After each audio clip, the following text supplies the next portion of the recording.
Welcome दोस्तों। देखिए, हमेशा ज़रूरत से कम जब आप ज़रूरत से कम बोलते हैं तो तब आप हमेशा वास्तविकता से कहीं अधिक महान और प्रभावशाली नज़र आते हैं। इंसान विश्लेषण और स्पष्टीकरण करने वाला मशीन है। जब आप ज़्यादा बोलते हैं तब आप ज़्यादा पावरफुल नहीं नज़र आते। सामने वाले सोचेंगे ये तो इंसान तो ज़्यादा पावरफुल नहीं है, क्योंकि आप जितना पावरफुल हो जाइए कुत्ते से ज़्यादा भौंक नहीं पाएंगे। कुत्ते से अच्छा आप भौंक ही नहीं सकते। और शेर कभी दहाड़ता नहीं, ज़्यादा बात भी नहीं करता, इसलिए वो हमेशा जंगल का राजा होता है।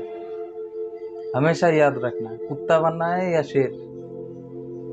शेर भौंकता नहीं, लेकिन जब दहाड़ता है पूरा एरिया कांप जाता है। इसलिए जब भी बात करे थोड़ा ही बोले, लेकिन वो थोड़ा, आपका थोड़ा दूसरों के हज़ारों बातों से ज़्यादा इफेक्टफुल होना चाहिए।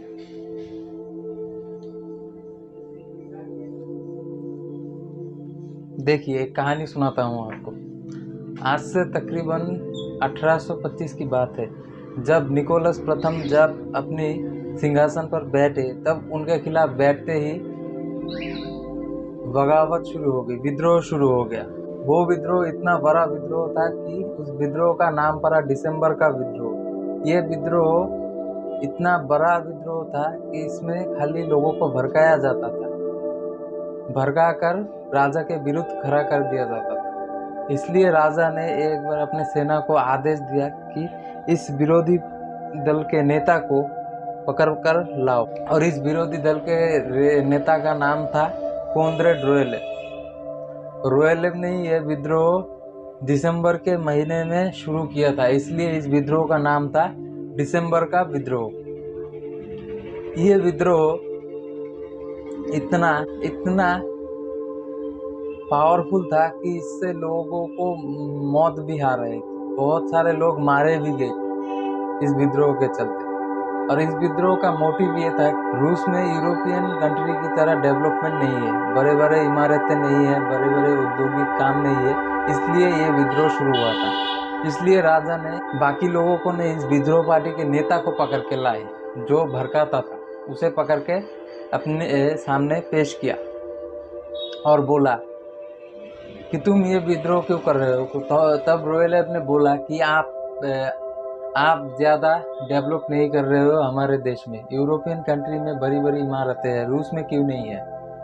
और वहाँ पर बहुत सारे औद्योगिक, जैसे रस्सी की औद्योगिक कार्य है, पेट्रोलियम की है, यहाँ पर नहीं है। यही बात सुनकर कॉनरेड रोयलेव उसे विद्रोह करने से मना कर रहे हैं, लेकिन रोयलेव नहीं माना। इसलिए रोयलेव को फांसी की सज़ा सुनाई गई। अगले दिन उसे फांसी देने के लिए लाया गया, लाके रस्सी से बांध दिया गया प्रजाजन के सामने। लेकिन जब रोयलेव रस्सी से झूला तो उसकी रस्सी टूट गई, और इससे रस्सी टूटने का मतलब है गॉड का इशारा। वहाँ के लोग मानते थे ये गॉड का इंसाफ या गॉड का इशारा होता है, इसलिए उसे माफ़ कर दिया जाता है। तब राजा ने उसे छोड़ने को कहा, छोड़ दिया गया और उसे फिर से प्रजा के पास भेज दिया गया। वो प्रजा के पास जाते ही फिर से विद्रोह फैलाने लगा और कहने लगा कि रूस के लोगों को तो रस्सी बनानी भी नहीं आती। ये बात राजा के एक सिपाही ने सुन ली और सिपाही तुरंत जाकर राजा को बोला। राजा ने बोला, क्यों, ये किसने कहा। और सिपाही ने बोला, कॉनरेड रोयलेव ने ये बात प्रजाजन के मन में बिठा रहा है। राजा को आया गुस्सा। राजा ने फिर उसे पकड़ के लाने के लिए बोला और बोला, इस बार इसके बात को हम झूठा साबित करेंगे। इसलिए राजा ने उसे फिर से फांसी की सज़ा सुनाई। और फांसी की सज़ा सुनाते ही उसे फिर से चौराहे पे खड़ा कर दिया गया प्रजाजन के सामने, और इस बार उसे रस्सी से बांध दिया गया। लेकिन हालांकि पहले वाले रस्सी से इस बार की रस्सी ज़्यादा मोटी थी और ज़्यादा हार्ड था, और इस रस्सी से उसे बांध दिया गया। राजा ने उसे फांसी देने का ऑर्डर दिया। इस बार जब रस्सी से उसे फांसी दिया गया, जब रोयलेव झूला, तब उसे उसकी बातों पर यकीन आ गया। राजा, माफ़ कर दो, माफ़ कर दो, इस बार नहीं होगा, ऐसा बोल रहा था। लेकिन राजा मानने से रहा। राजा ने उसे फांसी देने का जल्दी से ऑर्डर दिया और ऑर्डर देते ही जल्लाद ने रस्सी तख्ता हटा दिया। तख्ता हटाते ही जब फिर रोयलेव रस्सी से झूला, इस बार रस्सी नहीं टूटी और रोयलेव की मृत्यु हो गई। और मृत्यु का कारण क्या था?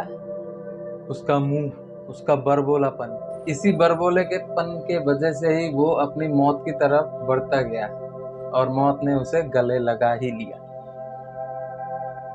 इस बात से क्या सीखे कि हमेशा जुबान को लगाम देना। बंदूक से निकली गोली, धनुष से निकला हुआ तीर और मुंह से निकला हुआ शब्द कभी लौटाया नहीं जा सकता। इसी तरह तोता ज्यादा बोलता है इसलिए वो पिंजरे में कैद रहता है। ईगल ज्यादा नहीं बोलता इसलिए आसमान उसका है और आसमान में वो उड़ता रहता है, इसलिए उसे पक्षियों का राजा कहा जाता है। कुत्ता भौंक भौंक ज्यादा करता है इसलिए शेर कुत्ते से एक दिन बोला कि तुम ज्यादा भौंक भौंक क्यों करते हो? कहते हो ये भौंक भौंक करना जरूरी है। और शेर ने कहा ऐसी बात नहीं है, मैं तो ज्यादा भौंक भौंक नहीं करता, इसलिए देखो मैं राजा हूँ जंगल का। तुम ज्यादा भौंक भौंक करते हो तो ये लोग तुम्हें पालने के लिए रखते हैं घर में बंदी बनाकर, और मैं आज़ाद हूँ। वीडियो कैसा लगा दोस्तों? आपके सहयोग की हमें बहुत ज़्यादा ज़रूरत है।